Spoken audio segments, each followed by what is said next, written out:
Gentlemen, when coming across seemingly glaring omissions or obvious performance frailties, what do you generally put them down to? Lack of developer knowledge? Forced time constraints? I'm curious as to how some modern games can have such notable problems at launch.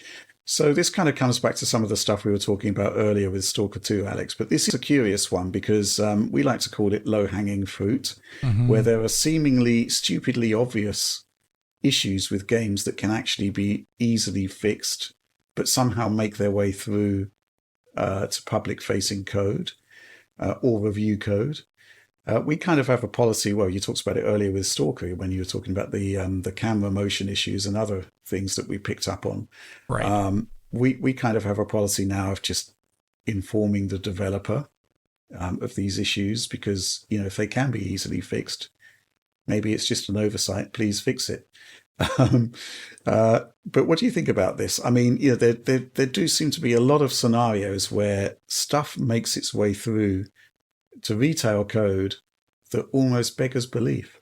Yeah, I think there are like classifications here.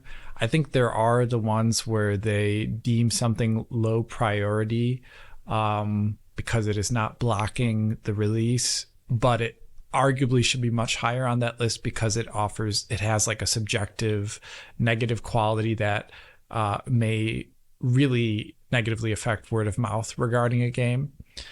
I think sometimes that happens where it's just like prioritized. The priority list of things that should be fixed is maybe not completely what I would agree with, and maybe a whole bunch of other players as a result too.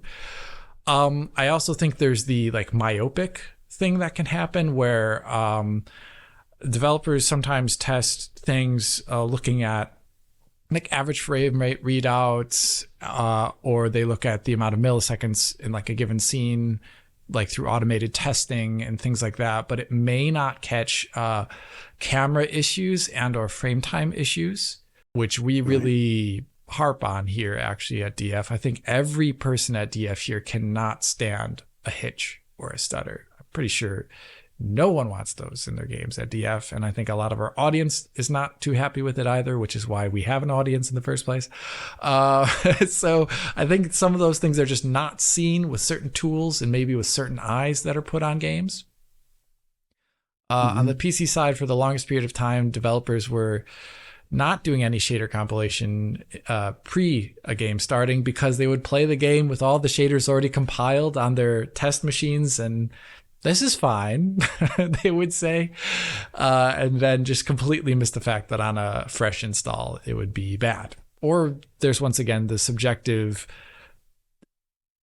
oh, it's only for 5 minutes. The game runs like garbage only for 5 minutes, someone would say. And the But the players most can important 5 minutes of the game. the most first 5 minutes of the game, those important 5 minutes, it runs poorly. But yeah, there's also just like that tolerance for bad things that is different between people.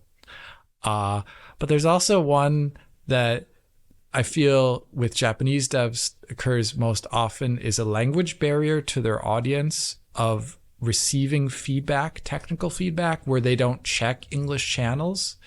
And I think this has happened a number of times with From Software as well as with Capcom and Square Enix games, where there's obvious things that people are talking about, like most recently with Final Fantasy 14 and like the strangeness of the DLSS implementation there, as well as the whole anti-aliasing situation, where no Western developer would have, I think, implemented anti-aliasing the way they did based upon the way audiences generally view that option in a PC setting. But they had it that way. Similar almost to Final Fantasy VII's weird forced DRS, if you remember that, Oliver. I do. Where I don't think a Western developer would have done that because they would have known people wouldn't be okay with that. So I feel like there's sometimes a language barrier too. But all I have to say is, please, developers, don't have your game stutter incessantly as much as possible. Watch it with your own eyes, because Yeah, the animation whole issues. concept. Yeah, the whole concept of shader compilation issues is an interesting one for a standard QA person, right? Because the whole idea of finding a bug or an issue is that it's repeatable. So you might see a lot of stuttering playing your first playthrough of a PC game, but then you can't repeat it because the shader has been cached. So, therefore it doesn't get addressed. It doesn't make its way through back as feedback, which is kind of crazy, but that's kind of the way it was.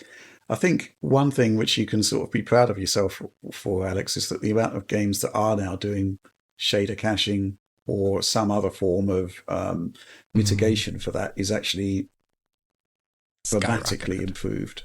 Yeah. Yeah. I think a lot of negative Steam reviews helped too. Yeah. Right. Oliver, any thoughts on this one? Yeah, I think some of the developers Alex mentioned were developers that I have a concern with as well. Square Enix in some respects, Capcom for sure, From for sure. Sometimes it's going to come down to different priorities, I think, on the developer's end. And that can be legitimate or illegitimate. It depends on your perspective. To me, for sure, hitting a solid 60 FPS in games, that is pretty important. Being able to get there and indeed exceed it on PC, ideally. That's very, very important. But some developers say, we'd rather have a really high quality image. We'd rather have native 4K rendering. I also think that sometimes you just play, if you're a developer and you're playing a game for years and years and years, you just stop noticing certain issues with image fluidity that might be obvious to an external observer. I think that's one factor as well.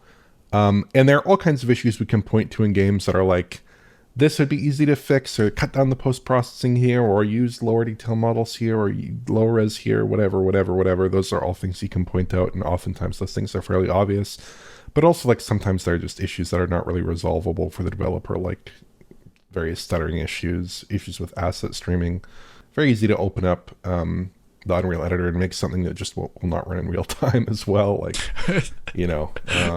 there could be issues like that in different titles where the art budget is just a little bit too ambitious by 20% or 30%. It's causing some, follow-up issues in other areas of the game. So yeah, I mean, in general, when you're seeing a game with performance issues that are hard to overcome, usually it's like a situation where probably fixing that would be pretty difficult. But a lot of the time, especially on consoles, when you do notice performance issues that are related to basically the configuration of the game, that is a bit more frustrating. And for sure, there could be a strong language barrier component to that as well. But I'd hope that developers are kind of getting the picture at this point in terms of hitting a really stable and consistent frame rate for gamers. I think that's very important at the moment on consoles for sure. And I think developers should be trying to aim for that target if possible.